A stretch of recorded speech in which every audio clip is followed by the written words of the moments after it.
Hello students, very good morning to all. Now start करते हैं अपना lecture series. This is for CSIR registered mathematical sciences, right. Today is the third lecture. We are dealing with linear algebra. मैं linear algebra पढ़ा रहा हूँ आप लोगों को, and I will just also discuss the concept what is subspace, and we have done a little bit problems related to means subspace, right? And because problems are unlimited, so we will try to solve more and more problems, right? I will giving you the collection of problems so that you can better understand the subspaces and their related problems, right? Okay, so start करते हैं आज फिर हम lecture third के साथ। आपको यहाँ बहुत सारी प्रॉब्लम्स मिलेंगे, सोल्यूशन भी मिलेंगे। मैं डील करूँगा सबसे पहले linear algebra, because it is giving you 60 marks. I think already I have told you this. Okay, let me change the ink first. Okay, so this is giving you how many marks? 60 marks, right? Okay, so let's start. Yeah. Now this is problem. Here we are dealing the problems of polynomials. आपने पढ़ा होगा कि सब spaces जो है polynomials की भी बनते हैं और मैट्रिसेस की बनते हैं। आई थिंक मैं आपसे मैट्रिसेस के रिगार्डिंग 2-4 प्रॉब्लम सॉल्व करा चुका हूँ, राइट। सो प्रॉब्लम्स सब स्पेसेस के बहुत टाइप के बनते हैं। प्रॉब्लम्स मैं आज आपको बता देता हूँ प्रॉब्लम्स कौन सी बनती है, राइट। अच्छे से पढ़िएगा। सबसे पहले प्रॉब्लम्स ऑफ मैट्रिसेस की बनती है सब स्पेस में, क्योंकि सब स्पेस का जो कॉन्सेप्ट है वो बहुत सारी प्रॉब्लम्स को डील कर सकता है, right. It has a great power, right. So सब स्पेसेस की मैट्रिसेस प्रॉब्लम बन सकती हैं, पॉलिनोमियल्स की बनती हैं, फंक्शन की बनती है, एंड सीक्वेंसेस की भी बनती हैं, sequence of real number, sequence of function, right. So problems बहुत सारी बनती है सब स्पेस के, एंड सिस्टम एप्लीकेशन भी बनती है, वो मैं करा चुका हूँ, homogeneous and non homogeneous, right, whether they are forming means sub spaces और not. So we have done, right. So today we are moving with the subspecies of polynomials and some more problems with the matrices. Okay, so let's start. Now this is the problem we have present. Let capital V the vector space of all polynomials. We have a vector space, right? Because without vector space you can't have any subspace. This is clear? Okay, so capital V the vector space of all polynomials indeterminate x means indeterminate what? There is a variable that is x over a field f. over a field f means जो भी हम polynomials होंगे तो polynomials में जो constants होते हैं we are taking from where field capital F, right. Now let capital W with the subset of v consisting of all polynomials of degree less than or equal to n, क्योंकि v क्या है? Vector space of all polynomials. चाहे नहीं power ले लें, हमने क्या किया, w उसका सबसेट ले लिया consisting of all polynomials of degree less than equal to n, then w is a sub space of v। ये आप रट नहीं सकते, w इज सब स्पेस ऑफ v। इसलिए आपको समझना है कि no you can't mug up each and everything, try to understand better what is the concept behind that, right? So w is just subspace, so we have to show that, right? So obviously बात है कि आप मान लेते हैं, suppose मैं आपको समझा देता हूँ, degree less than equal to 2 कर सकते हैं, degree less than equal to 3 कर सकते हैं। तो इसका मतलब क्या है कि डिग्री लेस देन 2 होना चाहिए और इक्वल भी 2 हो सकती है, ओके। सो आपको पता है अगर हम पॉलिनोमियल लें P X equal to 0 polynomial, 0 polynomial की जो डिग्री होती है वो लेस देन ऑलरेडी होगा, राइट। एंड मैं आपको बता दूं इसमें 0 पॉलिनोमियल मस्ट बिलोंग करेगा, इसलिए w नॉन एम्प्टी सेट होगा, राइट। नाउ सो ये w क्या हो गया? Non empty set. w is a non empty, why? Because 0 polynomial इसमें बिलोंग करेगा, degree less than equal to 2 होगा, 3 जो भी कर ले आप, n इक्वल टू कोई भी फिक्स वैल्यू कर सकते हैं फॉर अंडरस्टैंडिंग, राइट ना। अब आप हमें ये बताइए, अब हमें स्केलर मल्टीपल चेक करना है, तो मैंने क्या किया, इसमें एफ एक्स जी एक्स 2 एलिमेंट ले लिए, कहाँ से, W से, नॉन सेट था, और मैंने हमको स्केलर कहाँ लेना है, फील्ड से। So we are taking 2 scalar alpha and beta, B2 scalars, right. Then we have to check alpha F X and beta G X are polynomials और डिग्री लेस देन। आपको पता है अगर कोई पॉलिनोमियल, मान लो हमारे पास एक्स स्क्वायर पॉलिनोमियल है, ठीक है, 2 डिग्री की, अगर मैं इसमें कोई कांस्टेंट मल्टीप्लाई करा दें 2 3, तो पॉलिनोमियल की degree will not change, degree of the polynomial remains same, there will be no change in the degree of the polynomial, right? So we must have alpha fx and beta gx और polynomial degree less than or equal to n, right? अब अगर same degree polynomial आप add कर रहे हैं, जैसे x square कर दिया फिर 2x स्क्वायर कर दिया, सो क्या डिग्री का पॉलिनोमियल की चेंज नहीं होगी। If you are adding two polynomials of the same degree, so degree of the polynomial will not change, right? So alpha plus beta x उतनी डिग्री polynomial आएगा, इसलिए ये भी कहाँ बिलोंग करेगा, W में, ये भी कहाँ बिलोंग करेगा, W में, क्योंकि W में क्या है, सारी polynomials हैं of degree less than equal to n की, इसलिए यहाँ क्या होगा, W is a sub space V का होगा, right.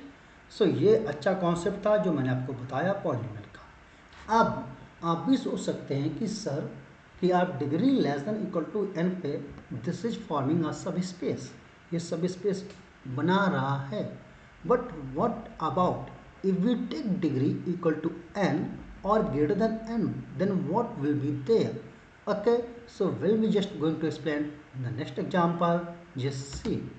Now see, remark here, if we take W be the subset of V consisting of all polynomials of degree n, degree n, we are fixing just like 2, not we are taking inequality less than equal to 2, we are taking only, okay, reject, we are taking only what, 2, this is 2, right.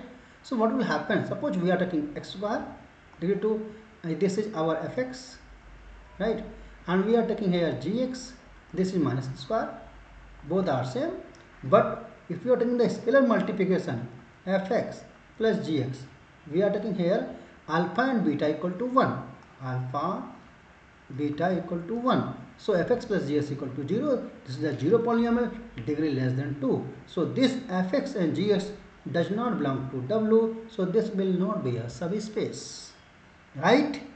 सो अगर आप किसी fix degree पे करते हैं equal to n पे, तो ये सब स्पेस नहीं होगा, ये बिल्कुल आपको समझना है क्यों नहीं होगा, क्योंकि आप बता चुके हैं, रट नहीं सकते हैं चीज़ों को, समझना है with the help of examples, don't worry, I am here, right. So now already you understood why this will not be a subspace, this will not be a subspace because this is not satisfy some conditions of this being subspace, right. ये कुछ condition को satisfy नहीं करता है, वो कौन सी condition satisfy नहीं करता है, ये मैंने आपको इसमें बता दिया, राइट। सो ये सब स्पेस नहीं होगा। अब आप पूछ सकते हो सर कि हम डिग्री ग्रेटर देन 2 कर दें, जब ग्रेटर देन 2 करेंगे तब भी नहीं होगा, क्यों नहीं होगा, क्योंकि वो डिग्री लेस देन, जैसे हम मान लेते हैं डिग्री ग्रेटर देन 2 करोगे तब भी हम सब सब्ट्रैक्ट करेंगे ना, तो कम हो जाएगा, मेरी बात समझ रहे हैं, तो कम हो जाएगा, ओके। सो ये भी क्या सब स्पेस नहीं बनाएगा, राइट। सो हमने डील कर लिया polynomial case in case of subspace, right. कब ये पॉलिनोमियल वेक्टर जो पॉलिनोमियल कलेक्शन है W, ये कब सब स्पेस बनाएगा, कब नहीं बनाएगा, this is clear from my and, right. If you have any problem, you can ask me.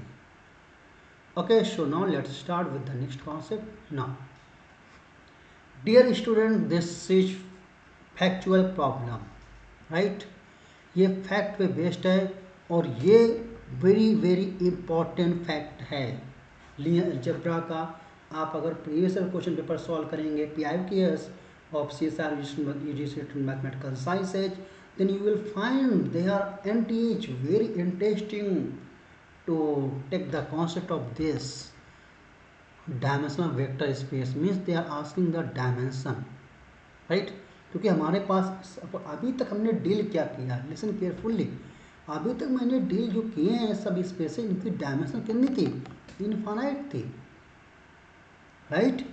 अभी मैंने डायमेंशन जो आज सी ले रहे थे, फील्ड ले रहे थे, इसी डायमेंशन नाइट थी। अब देखना मैं ले रहा हूँ फाइनाइट, राइट? सो इस टाइप की प्रॉब्लम आपको बिल्कुल पढ़नी है क्योंकि ये एग्जाम में आ चुकी हैं। So let capital V be a 3 dimensional vector space. अब हमने क्या किया, एक वेक्टर स्पेस ले लिया, उसकी डायमेंशन कितनी 3 ओवर द फील्ड। आप भी सकते हो कि ये फाइनाइट फील्ड का फंडा होता है। एंड आप अगर group field means ring through deal कर रहे होंगे तो आपको पता है Z/3Z, this is isomorphic to Z3, this is isomorphic to Z3, and Z3 we have 3 element, what they are 0 1 2. this is the mathematics, right? आपको ये नहीं पता है कि कब क्या यूज कहाँ पर पड़ जाए, इसलिए you have to clear the concepts, right? so here F3 is equal to Z/3Z, this is our what dimension of the vector space 3। तो अब the 3 elements अब बता दिया 0 1 2 होंगे। Then number of distinct one dimensional sub space कितने होंगे, इसमें हम काउंट कर सकते हैं। क्यों, हमारे पास जो फील्ड है वो फाइनाइट है, इसलिए ये क्वेश्चन एग्जिस्ट करता है। हर जगह एग्जिस्ट नहीं करेगा, आपको इनफाइनाइट फील्ड देगा तो वहाँ आपसे नहीं पूछेगा कि now tell me the distinct one dimensional और 2 dimensional subspaces. They are not asking such type questions because they don't exist, but they exist if you take the field of finite dimension. Let's see how we'll solve the solution. So now let's see. Since the number of distinct subspecies of dimension k, right? ये मैं formula बताने जा रहा हूँ, right? ये formula note कर लीजिए अपनी कॉपी में, नोट्स में। आप इसके बहुत सारे प्रॉब्लम जनरेट कर सकते हैं, PIQS भी सॉल्व कर सकते हैं। Okay, space of dimension n, this is n is the vector space dimension, k is the dimension of the subspace over the field ZP, लिखा है over the field ZP, and ZP is the finite field, P is what, P is a prime number, क्योंकि P अगर prime होगा तभी ये Z modulo जो concept होता है ये फील्ड बनाता है। अगर P प्राइम नंबर नहीं हुआ तो ये फील्ड नहीं बनाएगा। ओके, वो भी हम बताएंगे आपको जब अलजेब्रा पढ़ाएंगे, don't worry. So it's given by, right? ये फार्मूला है p raised power n minus 1 into P minus P up to dot dot p raised power n, right? आपको पता होगा फर्स्ट यो रहता है वो सब में सेम रहता है। फिर क्या करते हैं, माइनस इसको 1 को लिख सकते हैं p रेस्ट पावर 0, राइट? फिर then p raised power 1 p raised power 2, कहाँ तक घटेगा, p raised power k minus 1, k क्या होगा, dimension of the subspace, right? फिर ये आ गई बात न्यूमरेटर की, याद रखने का तरीका बता रहा हूँ। अब बात करते हैं डिनोमिनेटर की। So p raise power k किसका डायमेंशन है, of the subspace. Then similarly 1 को ले सकते हैं p रेज पावर 0, बताया आपको, राइट? सो ये अभी आपका बन गया फार्मूला। अब इसमें क्या है, देखिए हमारी प्रेजेंट प्रॉब्लम के अकॉर्डिंग क्या क्या मेरे पास है। ओके, तो हमारे पास यहाँ पे क्या है, राइट? यहाँ पे हमारे पास क्या है, यहाँ पे आपके पास पता है n इक्वल टू कितना है 3। सो स्मॉल n हमारे पास कितना गया 3। This is the dimension of the vector space given us. Now p is the 3, p is a prime number, right? This is the field, right? Okay, now here k equal to 1, k equal to 1, right? So k is equal to 1, this is the dimension of the subspace they are asking, right? Now so put here in the above formula we have to write k minus 1. So this is 3, right? 3, p is equal to 3 and the dimension n equal to also 3. So 3 raised power 3 minus 1, right? Upon 3 raised power m 1 minus 1. So I think you can solve. This is 27 minus 1, that is 26 upon 2, right? So that is 13. Okay, so this is the 13 one dimensional subspace बनेंगे. So option number is correct, 1 is correct. अब आप ऐसे बहुत सारी problem solve कर सकते हैं वो फाइनाइट डायमेंशन पे एग्जिस्ट करेंगी, राइट? सो ये आपको पढ़ना जरूर पढ़ना, 100% पढ़ना है. ओके, आते हैं नेक्स्ट कॉन्सेप्ट के साथ. Now this is the problem. I think yes. How many elements are there in the vector space of polynomial degree at most n. एक वेक्टर स्पेस मैंने ले लिया, उसमें कितने एलिमेंट होंगे, right? Polynomials of degree at most n, मतलब n से उस पॉलिनोमियल जो डिग्री है एन से ज़्यादा नहीं है, उसमें कितने एलिमेंट्स उस वेक्टर स्पेस में होंगे. In which, listen carefully, the coefficients are their elements of the field Z p where p is a prime number. कितने एलिमेंट होंगे अब आपको पता है, हमने देख लिया. देखो जेड पी में एलिमेंट कहाँ से होंगे, since the field Z P 0 1 2 3. अभी मैंने लास्ट प्रॉब्लम सॉल्व की है जहाँ जेड 3 लिया था, 0 1 2 लिया था, राइट? अब जेड पी ले रहे हैं तो p -1 तक जाएगा. जो 2 है वो 3 -1 था लास्ट प्रॉब्लम में, right? Under addition modulo p, under multiplication modulo p, ये आपको आना चाहिए. नहीं आएगा डोंट वरी, मैं समझाऊंगा. With the concept of algebra, right? So let f(x) be the polynomial of degree at most even लिख लिया, right? आपको पता है नंबर ऑफ कोफिशिएंट कितने हैं, n+1. आप कह लो a0 से लेके 0 से लेके n, कितने कोफिशिएंट n+1. और आपको फील्ड कितनी है, ये फील्ड में एलिमेंट्स कितने हैं, p, राइट? सो हर एलिमेंट को हम कितने टाइम फिल कर सकते हैं, p टाइम. एक भी मान लो a0 कोफिशिएंट है हमारा, इसको फिल करना है तो कितने टाइम फिल कर सकते हैं, p टाइम्स, राइट? a1 को फिल करना है तो कितने टाइम फिल कर सकते हैं, p टाइम. a2 फिल करना है कितने टाइम फिल कर सकते हैं, p टाइम. an को फिल करना है कितने टाइम फिल कर सकते हैं, p time. So we can have p into p कितने हैं, n+1. So we have p raised power n+1 distinct polynomials at degree at most. Distinct polynomials of degree at most n over the page. अब नहीं समझ में आया क्या, समझ में आया होगा 100%. नहीं आया then you can ask me again, right? It's very simple problem, right? अब आप कहीं ये सोच रहे होंगे सर आपने यहाँ जो फार्मूला अप्लाई किया है p इंटू p, हमने जब यहाँ a फिल कर दिया है तो ये यहाँ पे नहीं आएगा, तो चांसेज होंगे p-1 के नहीं होंगे, क्योंकि हम रिपीटिशन ले सकते हैं. यहाँ किसी कॉलम में ऐसा थोड़ा लिखा गया है कि आपके जो कोफिशिएंट है वो डिस्टिंक्ट होना चाहिए, मतलब जो a0 को फिल कर सकते हैं वो a1 नहीं होगा, a2 नहीं होगा, ऐसा नहीं लिखा गया है. That's why the chances will be same each time, that is p. So p into p up to n+1 times it gives you p raised to power n+1. We have distinct polynomials, right? Clear? Okay, so let's start with the next problem. Now dear students, we have let. Now हम आपको अच्छे से problem समझाने जा रहा हूँ. Let capital V the vector space of all n cross n square matrices. हमारे पास क्या है, जो लेट हमने v किया है कैपिटल V, ये वेक्टर स्पेस है of all n cross n square matrices का ओवर द फील्ड F,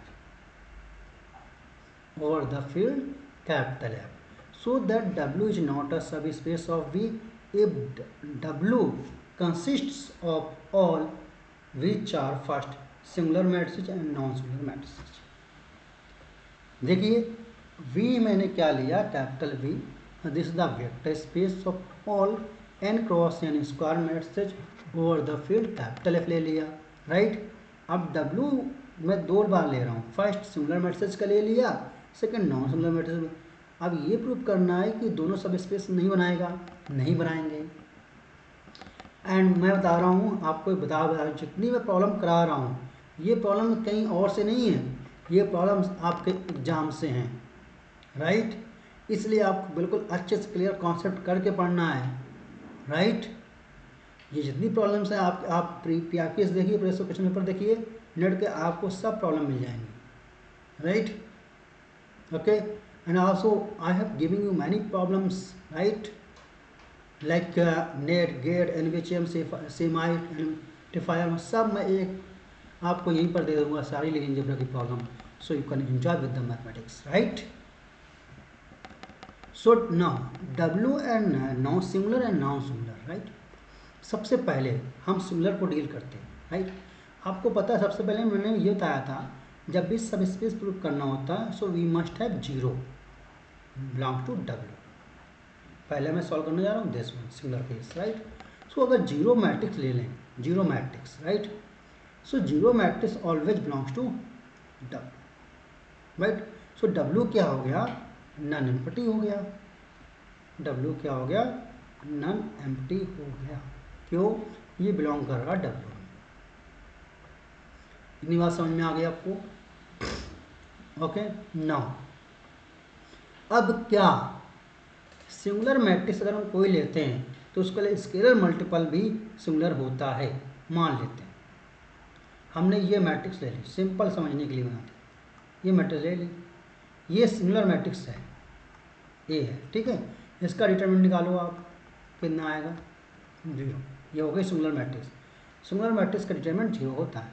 अब इसका स्केलर मल्टीपल ले लो, 2 टाइम्स ए कर दिया, राइट, 2 टाइम्स ए कर दिया, 0 2 0, ये भी आपके पास सिंगुलर मैट्रिक्स होगी। ये भी अगर डिटरमिनेंट 2a का निकालोगे, ये भी सिंगुलर मैट्रिक्स,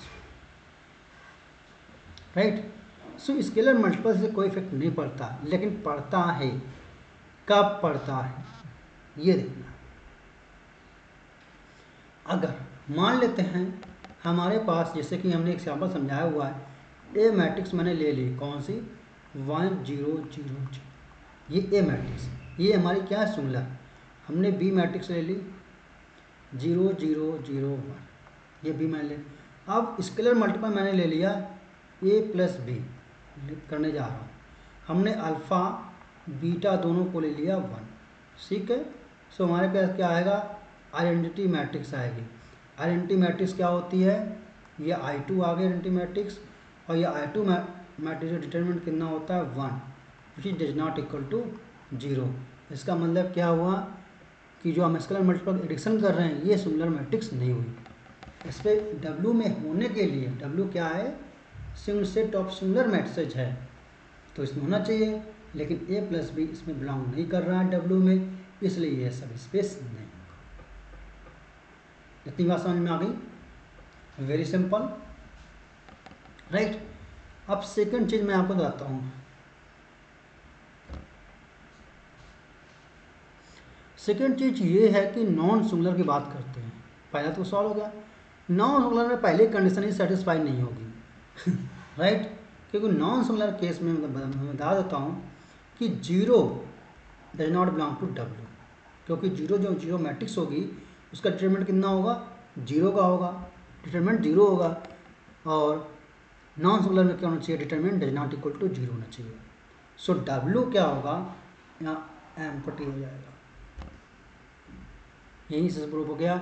इसलिए W इज नॉट ए सब स्पेस ऑफ, क्योंकि भाई 0 होना चाहिए, 0 मैट्रिक्स, और 0 का मैट्रिक्स का डिटरमिनेंट 0 होगा, और नॉन सिंगुलर का मैट्रिक्स डिटरमिनेंट कितना होगा, डज नॉट इक्वल टू 0, इसलिए 0 इसमें बिलोंग नहीं करेगा, और 0 बिलोंग करना ही चाहिए, राइट। सो ये सब स्पेस नहीं। Now let's start. Now we are dealing with the next concept, that is direct sum. Direct sum है क्या, ये समझना बहुत ज़रूरी है, राइट। अभी तो ये दो सम होते हैं, आप लोग करते होंगे, एक लीनियर सम होता है। Let me tell you the difference.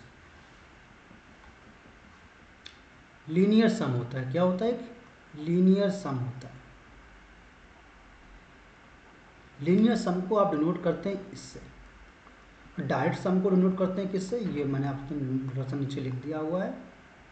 जब भी डायरेक्ट सम यूज करना हो तो किस नोट करेंगे, इस। अब इन दोनों में डिफरेंस क्या होता है मैं बताता हूँ। जैसे मैंने 5 लिखा, 5 मैंने किसी स्पेस से पढ़ लिया 5, मैं इसको लिखता हूँ 3 + 2, 4 + 1 लिख सकता हूँ। सो ये क्या है, लीनियर सम है। ये क्या है, लीनियर सम। अगर 5 = 4 + 1, ये एक ही कॉन्सेप्ट है, मतलब अगर 5 के उस स्पेस में है, सो 5 को सिर्फ 4 + 1 ही लिख सकते हैं और कुछ नहीं लिख सकते हैं। There is no other way to write 5 expect this one. इसके अलावा 5 को रखने का कोई तरीका नहीं होगा, यूनिक यही होगा। तो इस चीज़ को बोलते हैं डायरेक्ट सम। इसको बोलते हैं क्या, डायरेक्ट सम। ये समझना जरूरी है। What is the difference between linear sum and direct sum. समझ में आ गया डायरेक्ट सम क्या होता है। ये इतनी डेफिनेशन जो लिखी गई है ये यही समझा रही है। Let W1 W2 be two subspecies of V over, then the internal direct sum W1 W2 is denoted by this one, and each element of W direct sum W can be expressed as the sum of unique elements of W1 W2. If every element of V can be expressed as a sum of unique element, right, W and W, then we can say this is the direct sum. इतना समझ में आ गया, right. Now ये remark जो मैंने लिखी है this is very important, क्योंकि अभी हम बहुत कुछ आपको समझाने वाले हैं।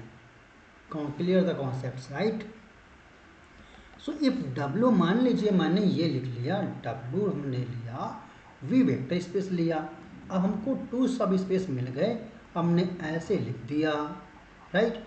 सो इसका मतलब ये नहीं है, राइट।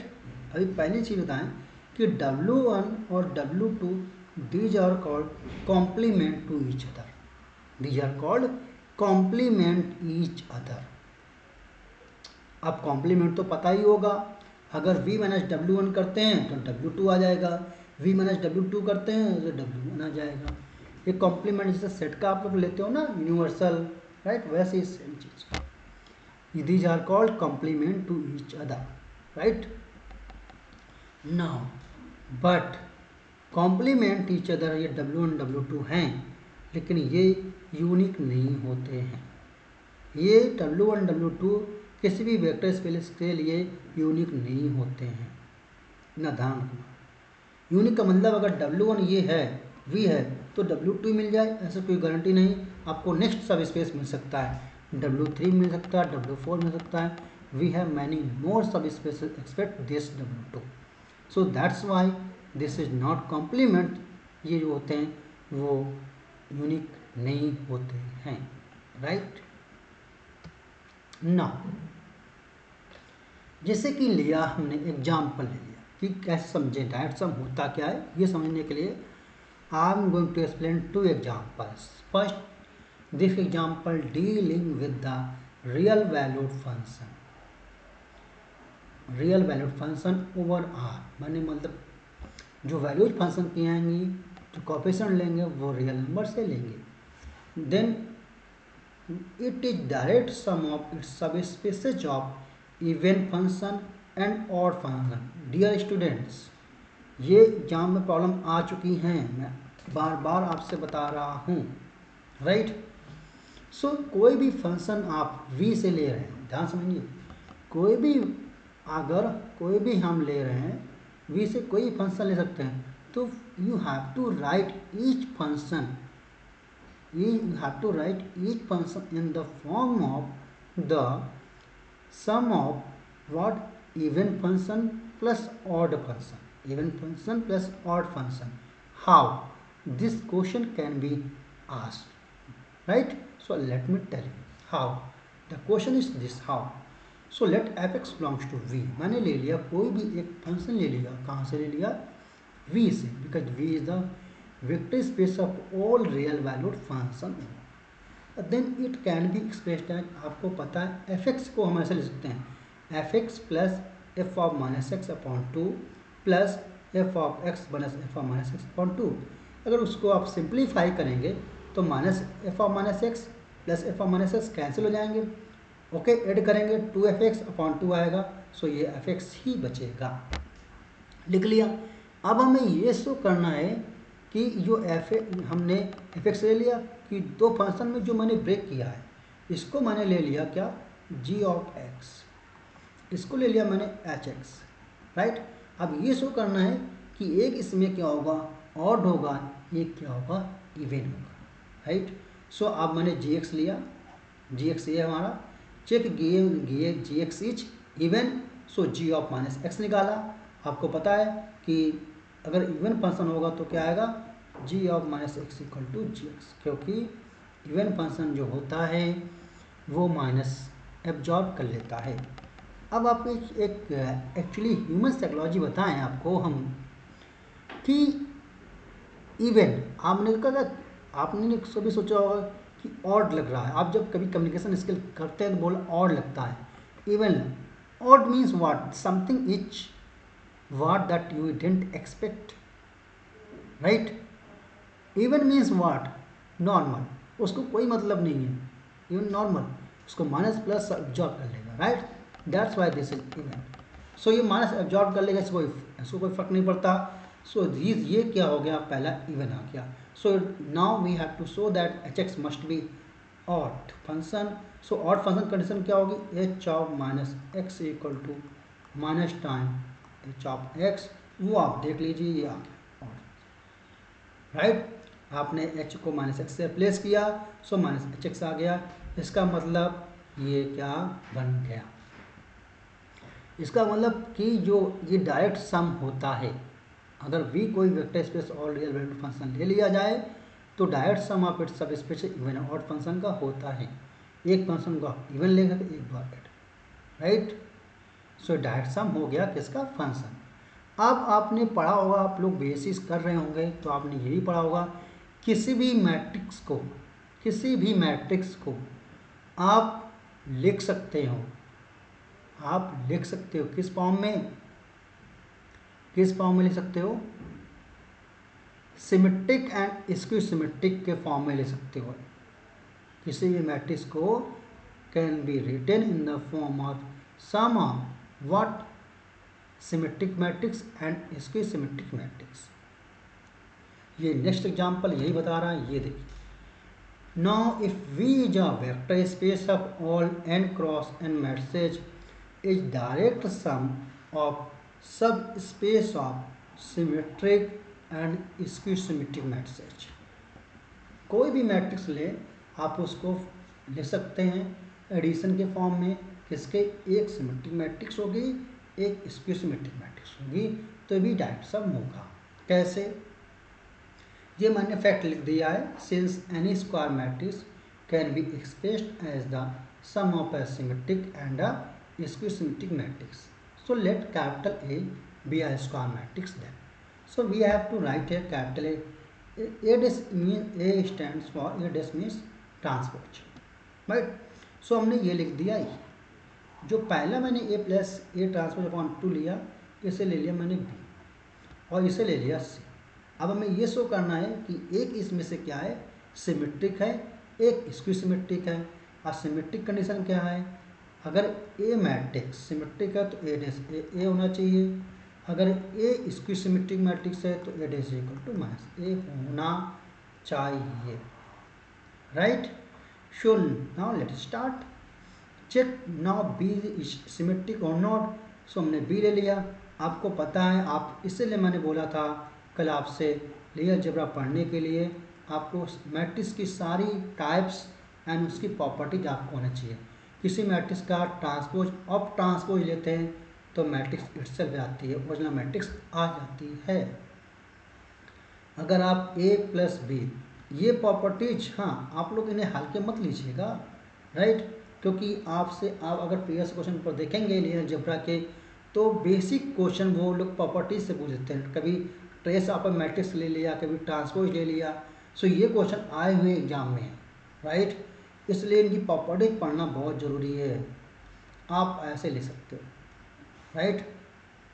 सो वही मैंने किया यहाँ, आप बी का लिया, अंदर ट्रांसपोज लिया, सो ए डैश ए तो बी आ जाएगा। सो बी हमारा सिमेट्रिक हो गया। अब मैंने सी लिया, ए माइनस ए ट्रांसपोज 2, जब ऐसे किया तो आपको माइनस कॉमन ले लेंगे। देखो यहाँ पे ए माइनस रिड्यूस करना, माइनस कॉमन ले लिया, सो माइनस सी आ गया। सो अब आपको पता चल गया ए इक्वल टू बी प्लस सी। लिख सकते हैं ए हमारी सिमेट्रिक हो गई, सी हमारा स्क्यू सिमेट्रिक हो गया, राइट। सो हमने बेसिक डेफिनेशन यूज की सिमेट्रिक एंड स्क्यू सिमेट्रिक्स की, and also we use their properties.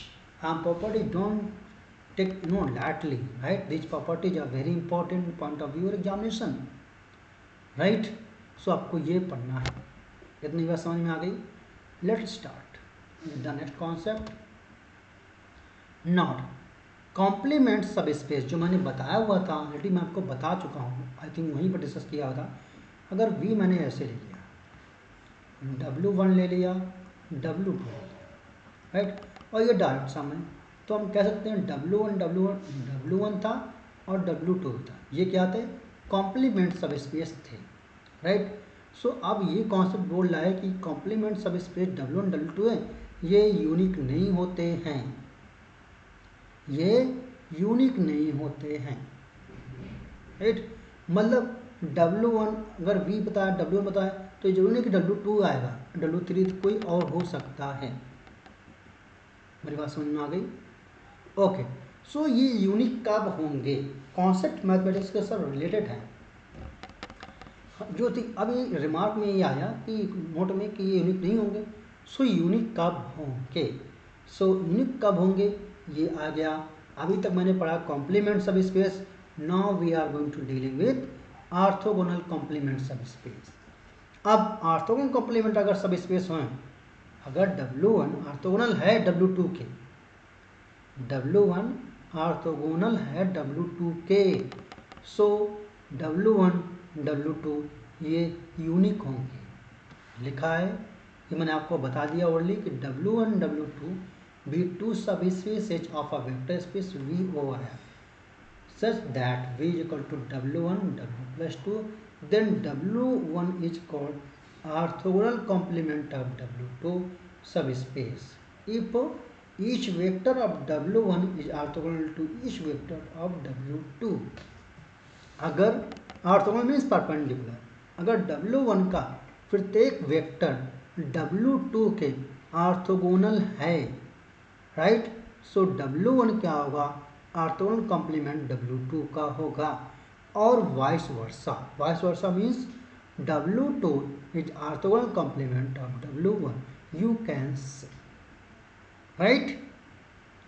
सो अब in this case this W1 W2 unique होंगे अगर ये ऑर्थोगोनल कॉम्प्लीमेंट है तो। अब आपको लग रहा होगा सर ये कैसे हो गया? डोंट वरी, मैं आपको अभी एक पिक्चर दिखाऊंगा, उससे एक सारा चीज़ क्लियर हो जाएगा कि ये कैसे आया। नाउ इन दिस एग्जाम्पल देखिए, कंसीडर द वेक्टर स्पेस। ये वेक्टर स्पेस ले रहे हैं आर स्क्वायर मतलब R क्रॉस R, मतलब complex plane x y plane, and W1 लिया इन्होंने ये x, 0। आप हमें ये बताएंगे बेटा W1 क्या हुआ x, 0 x axis, right. W2 क्या ले लिया इन्होंने 0, y, y belongs to R, क्या हुआ y एक्सिस, और W2 ले लिया मैंने x, x belongs to R, क्या हुआ ये y is equal to x line, right. R 3 subspaces of V, ये 3 सब स्पेसेज ऑफ V के हैं। देन V हम ऐसे ले सकते हैं, V ऐसे ले सकते हैं। ये क्या है? V क्या डायरेक्ट सम, अब W1 W2 के हो गया, V डायरेक्ट सम हो गया किसके? W2 W3 के हो गया, V आल्सो डायरेक्ट सम हो गया W1 W3 के हो गया, right. So here W1 W2 are orthogonal complement subspace and W2 W3 are complement subspace but not orthogonal, right. ये बात समझ में आ गई? समझ में आया कि नहीं आया? नहीं आया? ओके, सो स्टार्ट करते हैं। आज मैं आपको कुछ दिखा देता हूँ, right. So now let me tell you. Okay, so let's start now. I think let me change the ink, yellow, right? So now this is the line, this is the, Okay, this is x, this is x, this is y, this is y. Now according to problem this is R square, आपको पता है ये are square है कि नहीं, एक ये are है, एक लाइन आर ही होती है, एक लाइन ये भी आर है, तो आर क्रॉस और आर क्या बन गया, आर स्क्वायर, दैट इज क्या बन गया, एक्स वाई प्लेन। तो ये हमारा क्या लिया, वेक्टर स्पेस मैंने ले लिया। ठीक, आप प्रॉब्लम के अकॉर्डिंग W1 क्या ले रहे हैं हम, एक्स एक्सिस, ये W1 है, ये आपका क्या हो गया W1, right.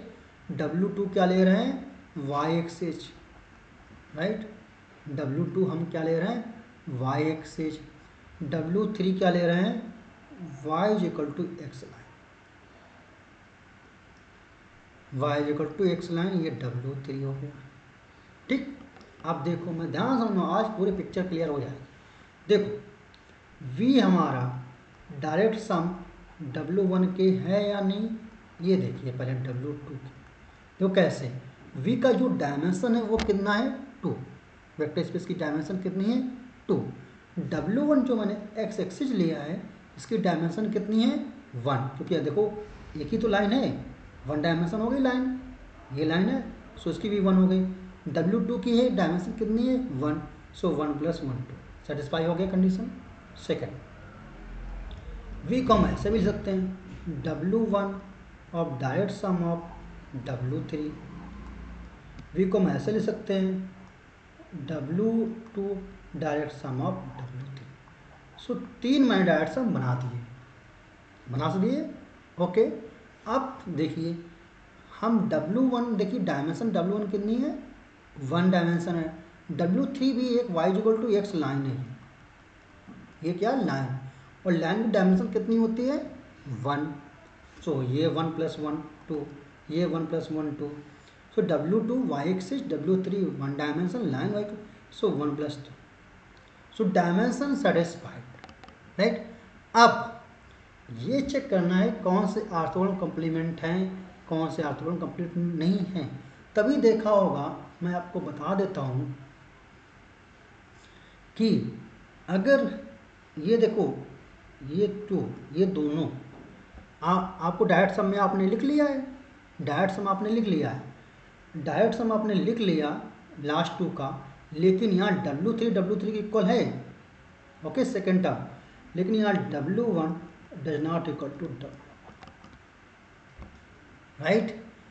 So orthogonal complement में ये जो कॉम्प्लीमेंट में ये जो सब स्पेस लिखते हैं, ये करस्पॉन्डिंग इक्वल हो भी सकते हैं, नहीं भी हो सकते हैं, इतना ध्यान रखना है, राइट। अब ये ऑर्थोगोनल कॉम्प्लीमेंट नहीं है, क्योंकि W1 हमारे पास देखो क्या है, ये है W1 हमारे पास, ये है W3, ये है। सो अब क्या बोला गया है, डेफिनेशन में जाइए कि ये ऑर्थोगोनल कॉम्प्लीमेंट होंगे जब W1 का प्रत्येक वेक्टर के ऑर्थोगोनल होगा किसके, W3 के। सो देखिए, अगर मैं ऐसे करूं, ऐसे, तो आप हमें ये बता सकते हैं क्या ये ऑर्थोगोनल है, जो वेक्टर मैं W1 से ड्रॉ कर रहे हैं W3 में, क्या ये ऑर्थोगोनल है, नहीं है ऑर्थोगोनल, राइट। इसलिए ये ऑर्थोगोनल कॉम्प्लीमेंट नहीं है। इतनी बात समझ में आ गई। ये जो मैंने सेकंड केस लिया W1 W3, ये ऑर्थोगोनल कॉम्प्लीमेंट नहीं है। कौन सा नहीं है, W1, ये W3 जो मैंने लिया, ये ऑर्थोगोनल कॉम्प्लीमेंट नहीं है।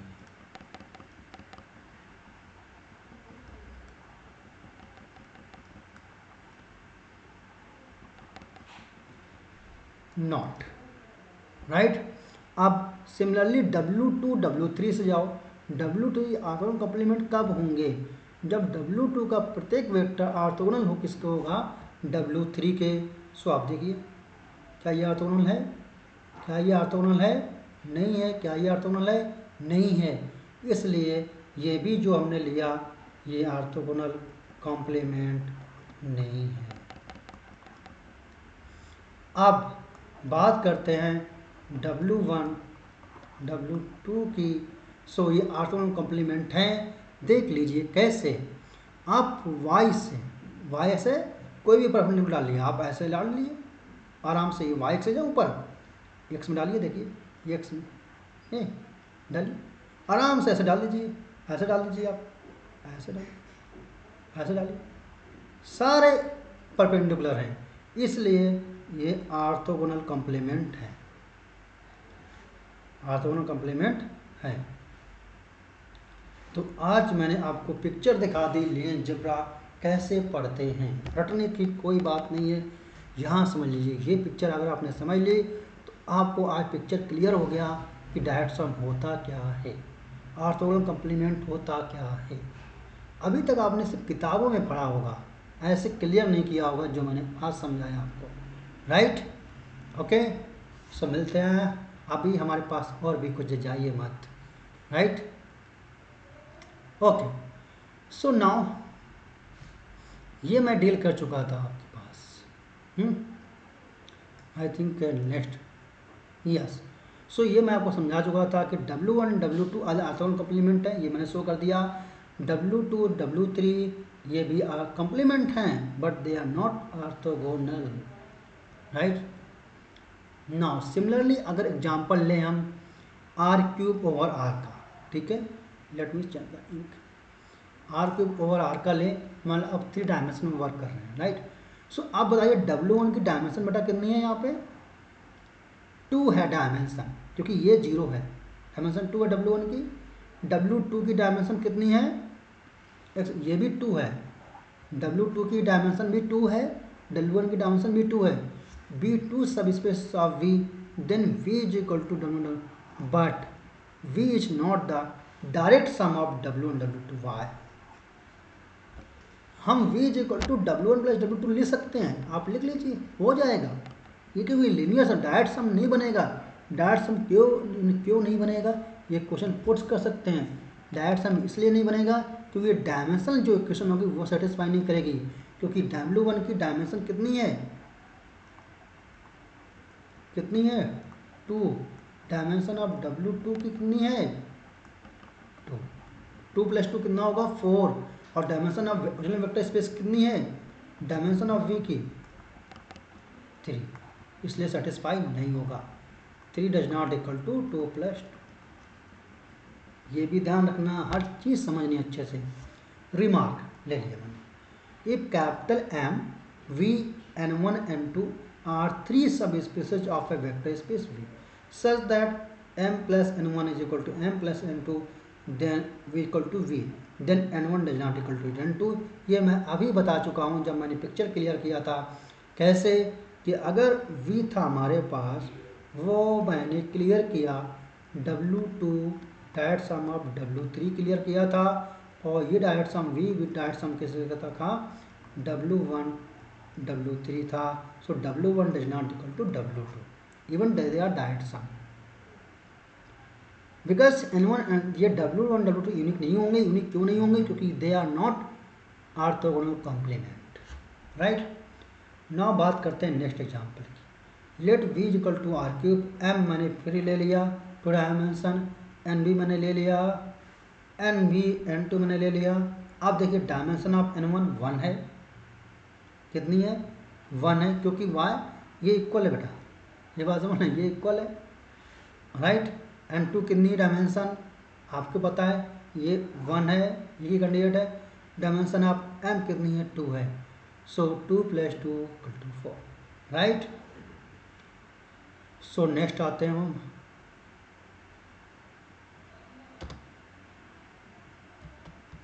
ओके। सो अब हम इस यहाँ तक आपको मैंने समझा था, राइट।